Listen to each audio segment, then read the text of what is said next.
بسم اللہ الرحمن الرحیم۔ السلام علیکم۔ ہدایت اور شفایابی کا مبارک مہینہ رمضان۔ سورہ بقرہ میں ارشاد ربانی ہے، رمضان وہ مہینہ ہے جس میں قرآن نازل کیا گیا جو انسانوں کے لیے سراسر ہدایت ہے اور ایسے واضح تعلیمات پر مبنی ہے جو راہ راست دکھانے والی اور حق اور باطل کا فرق واضح کر دینے والی ہیں۔ آگے چل کر سورہ قدر میں ارشاد ہوا کہ ہم نے اس قرآن کو شب قدر میں نازل کیا جو 1000 مہینوں سے بہتر ہے۔ آپ دیکھ رہے ہیں گولڈن نیوز چینل۔ برائے مہربانی ویڈیو کو لائک کریں، شیئر کریں اور کمنٹس باکس میں اپنی رائے کا اظہار کریں اور چینل کو سبسکرائب کریں اور بیل آئیکن پر کلک کریں تاکہ ہماری آنے والی تمام ویڈیوز آپ باقاعدگی سے دیکھ سکیں۔ اس رات حضرت جبرائیل علیہ السلام اور فرشتے اپنے رب کے اذن سے ہر حکم لے کر آتے ہیں۔ یہ رات طلوع فجر تک سراسر سلامتی ہے۔ یہی وجہ ہے کہ سرور کائنات حضرت محمد صلی اللہ علیہ وسلم رمضان کی آمد سے پہلے ہی کمر ہمت کس لیتے، خالق حقیقی کی عبادت میں مشغول ہو جاتے، اس سے گڑ گڑا کر دعائیں مانگتے اور صحابہ کرام رضوان اللہ کے تزکیہ نفس پر خصوصی توجہ دیتے تھے۔ قرون اولیٰ میں ہر مسلمان کی سب سے بڑی کوشش یہی ہوتی ہے کہ رمضان کے برکتوں والے مہینے میں زیادہ سے زیادہ رحمتیں سمیٹی جائیں اور اپنے اخلاقی اور معاشرتی امراض سے شفا حاصل کی جائے۔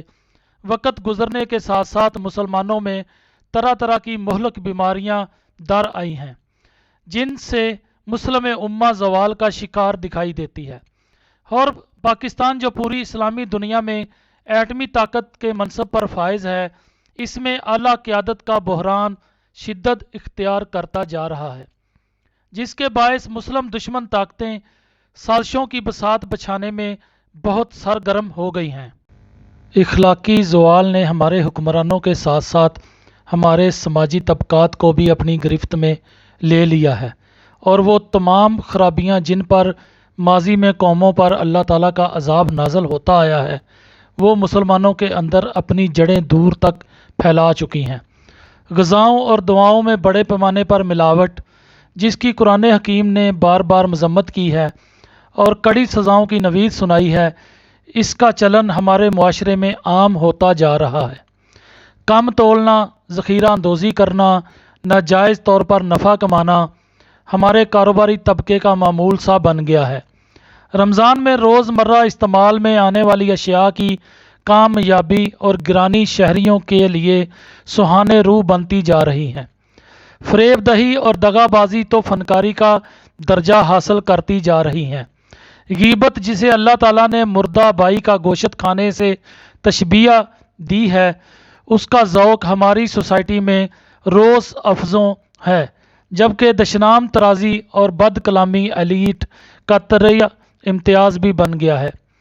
ہمیں ان بیماریوں سے شفا یابی کی ماہ رمضان میں خصوصی کوشش کرنی چاہیے تاکہ ہمارے وطن عزیز پر رب کریم رحمتوں کی بارش نازل فرماتا اور ہماری کوتاہیوں سے درگزر کرتا رہے۔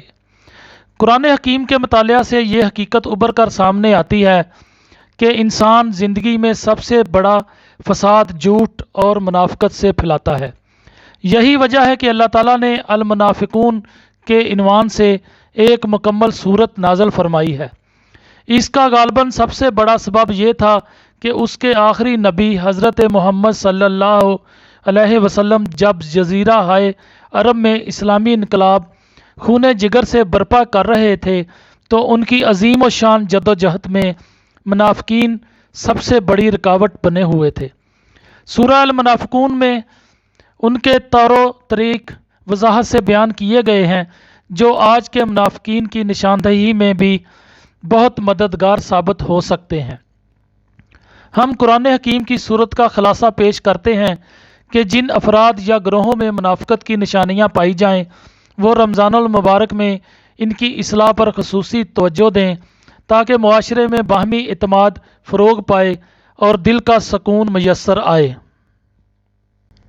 اللہ تعالیٰ کا ارشاد ہے، انہوں نے اپنی قسموں کو ڈال بنا رکھا ہے، اور اس طرح جو لوگ اللہ کے رستے سے خود رکتے اور دنیا کو روکتے ہیں، یہ سب کچھ اس وجہ سے ہے کہ ان لوگوں نے ایمان لا کر پھر کفر کیا۔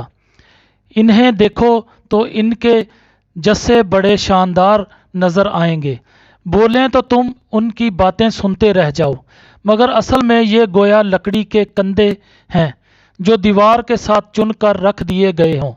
یہ زور کی آواز کو اپنے خلاف سمجھتے ہیں، یہ پکے دشمن ہیں، ان سے بچ کے رہو۔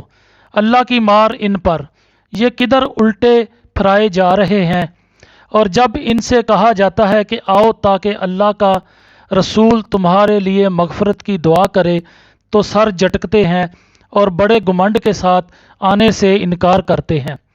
اے نبی صلی اللہ علیہ وآلہ وسلم، تم چاہو ان کے لیے مغفرت کی دعا کرو یا نہ کرو، ان کے لیے یکساں ہے، اللہ انہیں ہرگز معاف نہیں کرے گا۔ اللہ فاسق لوگوں کو ہرگز ہدایت نہیں دیتا۔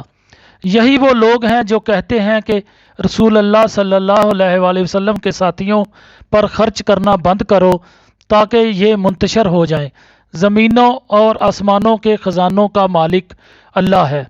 اے لوگو جو ایمان لائے ہو، تمہارے مال اور تمہاری اولادیں تم کو اللہ کی یاد سے غافل نہ کر دیں۔ جو لوگ ایسا کریں وہی خسارے میں رہنے والے ہیں۔ جو رزق ہم نے تمہیں دیا ہے اس میں سے خرچ کرو قبل اس کے کہ تمہاری موت کا وقت آ جائے۔ جب کسی کی مہلت عمل ختم ہونے کا وقت آ جاتا ہے تو اللہ کسی شخص کو مہلت نہیں دیتا۔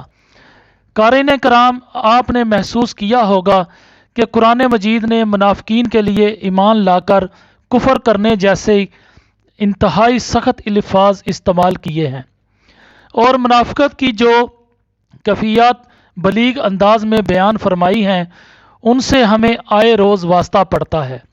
بات بات پہ قسم کھانے والے آپ کو قدم قدم پر مل جائیں گے۔ وہ بہت لچھے دار گفتگو بھی کرتے ہیں اور اپنے ورزشی جسم کی نمائش بھی فرماتے ہیں۔ ان کے وعدوں اور معاہدوں میں منافقت کا رنگ غالب رہتا ہے۔ ہمارے اندر بھی منافقت کا سانپ کنڈلی مارے بیٹھا ہے۔ اس کے زہر کا تریاق حاصل کرنے کے لیے ہمیں ماہ رمضان میں تزکیہ نفس پر خصوصی توجہ دینا اور غریبوں پر اپنا مال خرچ کرنا اور لہجہ اللہ کی رضا کو اپنا مقصود بنا لینا ہوگا۔ دوستو، آپ دیکھ رہے ہیں گولڈن نیوز چینل۔ برائے مہربانی ویڈیو کو لائک کریں، شیئر کریں اور کمنٹس باکس میں اپنی رائے کا اظہار کریں۔ چینل کو سبسکرائب کریں اور بیل آئیکن پر کلک کریں تاکہ ہماری آنے والی ویڈیوز آپ دیکھ سکیں۔ شکریہ۔